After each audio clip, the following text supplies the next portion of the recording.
Let us pray. May the words of my lips and the meditations of all our hearts be acceptable in thy sight, O God, our strength and our Redeemer. Amen. Please be seated.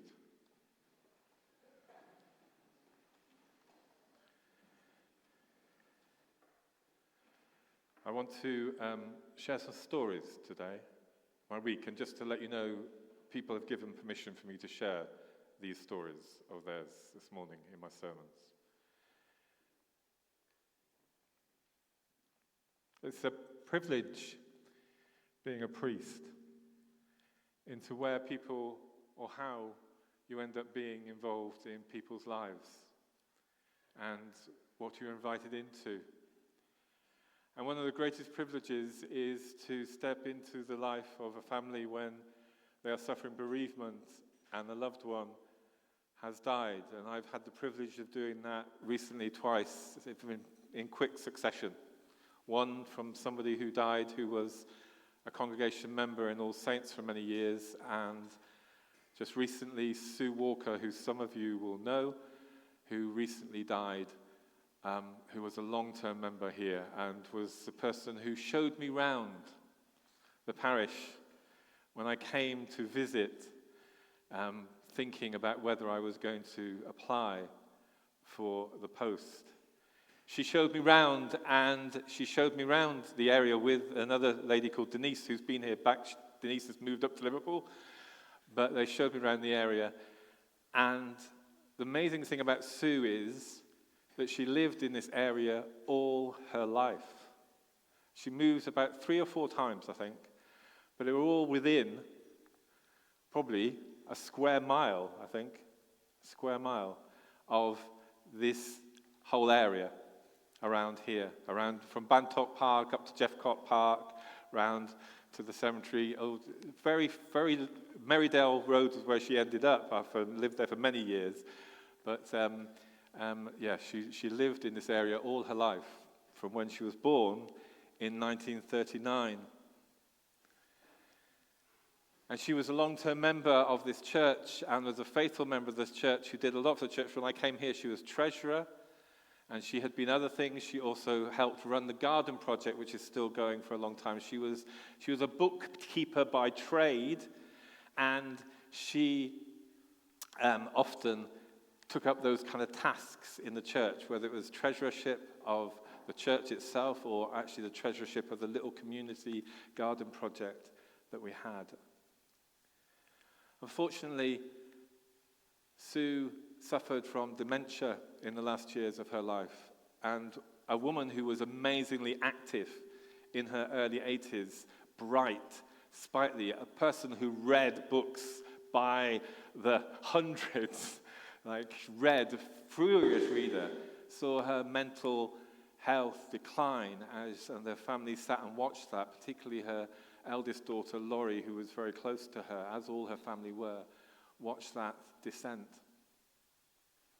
And when I was away on holiday, unfortunately, she was getting close to death. Some of you may remember she has been visiting here once every couple of months with her daughter, and not being able to stay all the time, but come and being here with her daughter. But her decline was, and when I was away on holiday, she was actually on death's door. And I was away, so Reverend Valerie, who knew her, also knew her really well, went round and took the sacrament to her. And what the family told me when I saw them yesterday, and told me of telephone calls we had before, was that she had completely they felt had completely gone. She wasn't there. Valerie turned up with the sacrament, and they said there was like a spark in her eye. And they were convinced that she knew what was happening in that moment, in some way. In some way. She knew what was happening and took the sacrament with ease. She was being restless and all over the place at the time, but she received the sacrament with ease and at peace.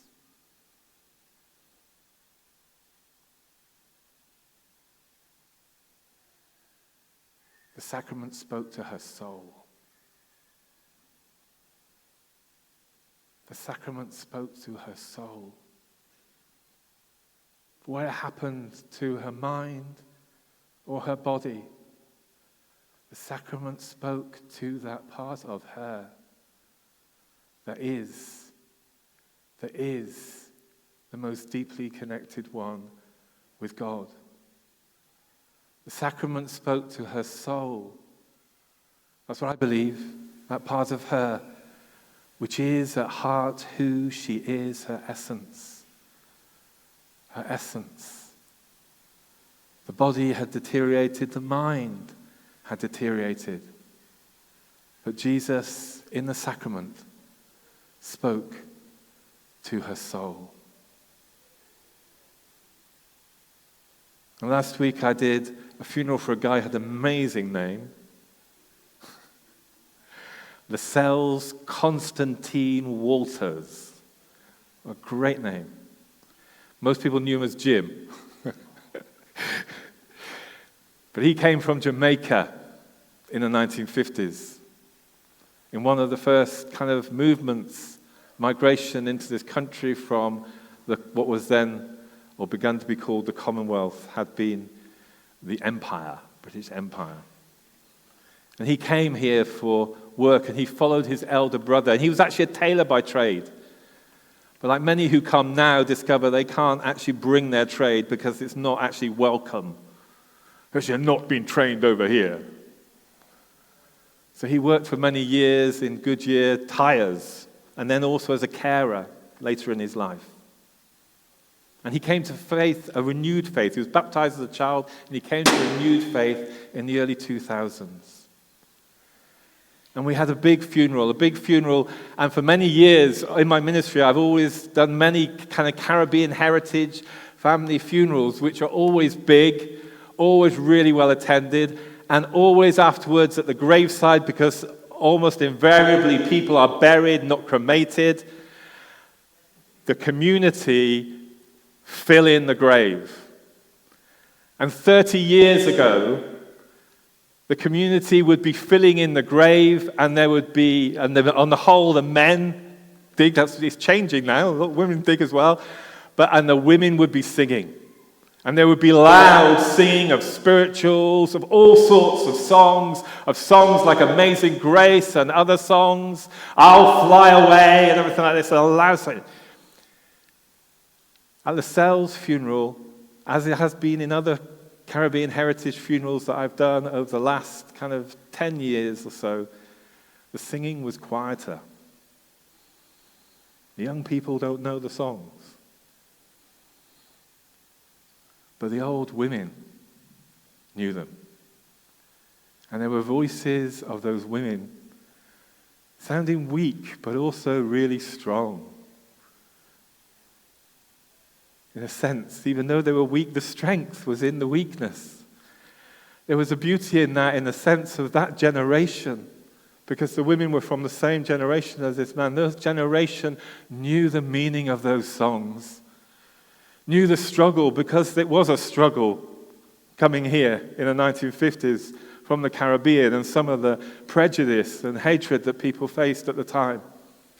And I've heard stories from people in this congregation and in other congregations I've been in, which are horrendous stories. And this Church of England wasn't welcoming of people in the 1950s. So those songs being sung by those women at the graveside the other day, although weak, spoke to me of a strength, a continued strength, in the sense of those songs, their faith had seen them through. Their faith had seen them through. And another story from this week, the second time in just a few months, someone in the family in this congregation from Nigeria has experienced a kidnapping of somebody from their family in Nigeria, and has had to be involved in trying to get the money together to get them released. And we announced this on one of our WhatsApp groups, and the amazing thing is, a number of us were saying, oh, that's terrible and everything. And then another Nigerian sister just threw into the WhatsApp group a prayer. A powerful prayer. Which just stood out. A powerful prayer. And that sister had also experienced the kidnapping just a few weeks before. Thankfully, both members of these people's families have actually been recovered. But it was the power of the prayer that struck me. The power of the prayer. And those three stories speak to me something about the purpose of our faith. The purpose of our faith. And it's something I want to highlight to our sisters and brothers from Iran in terms of what they're facing today. What their neighbors at home, their families at home, and their friends at home are facing. Is you're not alone in that struggle. And there are stories of struggle in this congregation of people who have known Jesus for many years of their lives and have faced struggles and known Jesus in those struggles.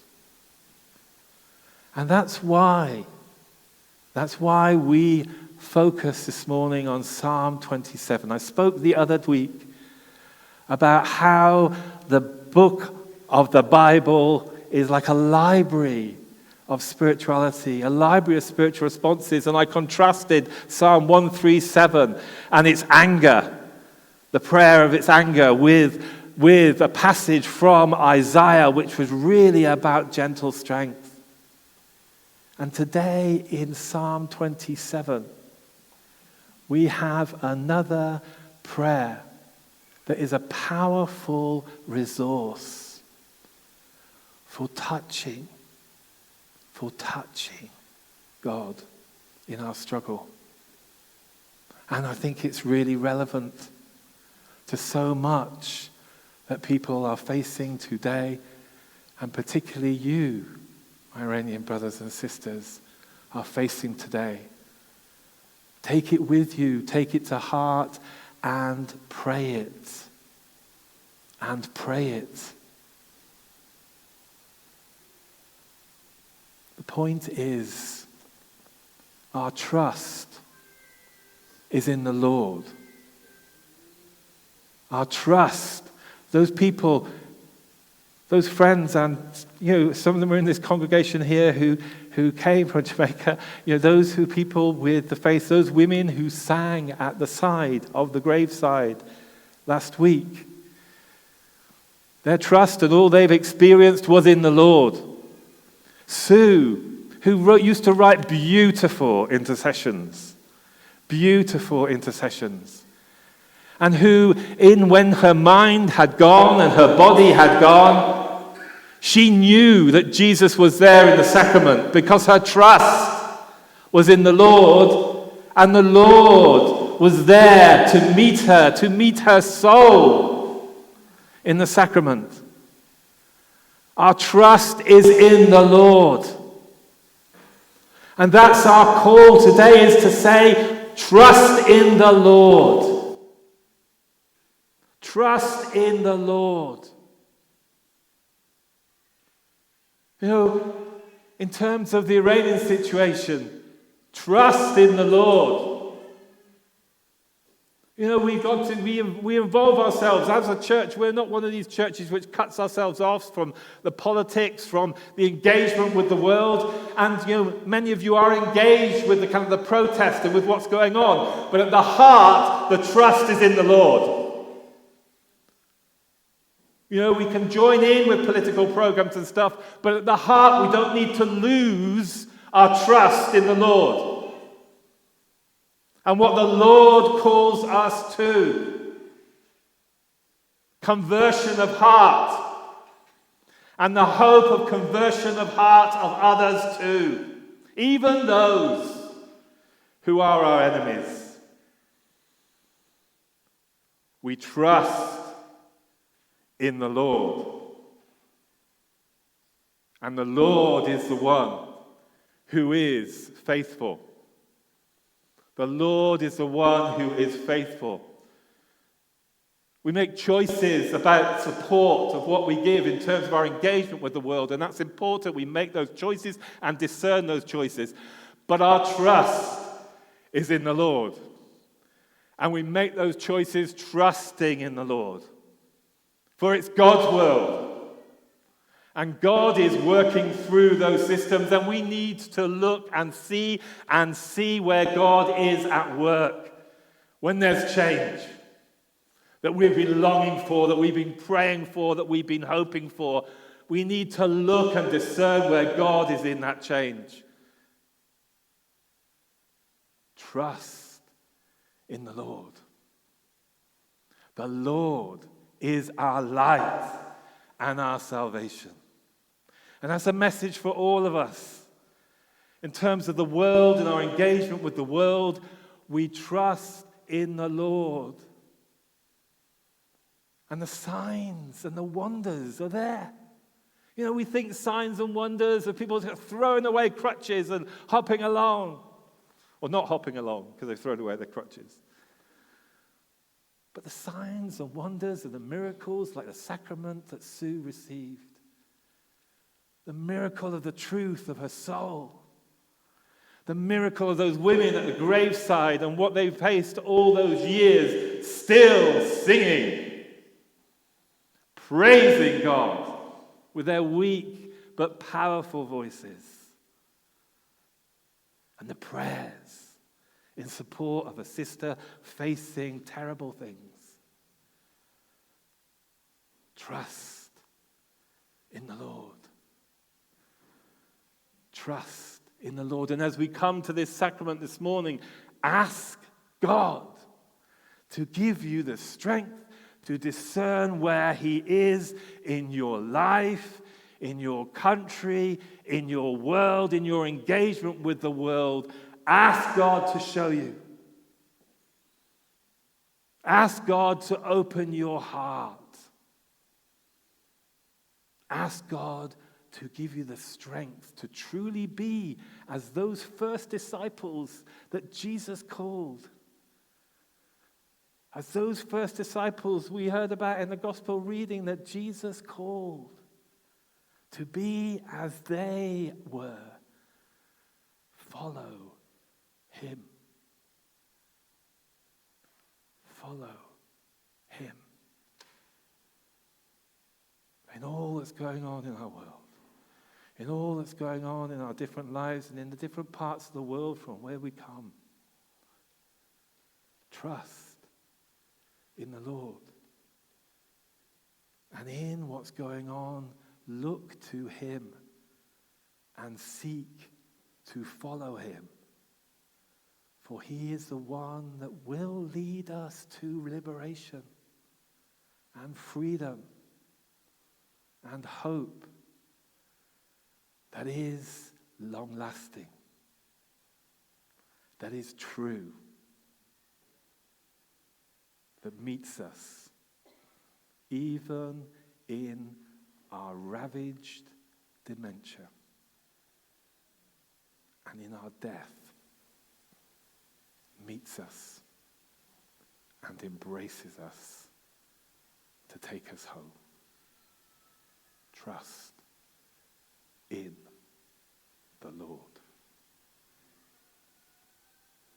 In the name of God, our life giver, our pain bearer, and our love maker. Amen.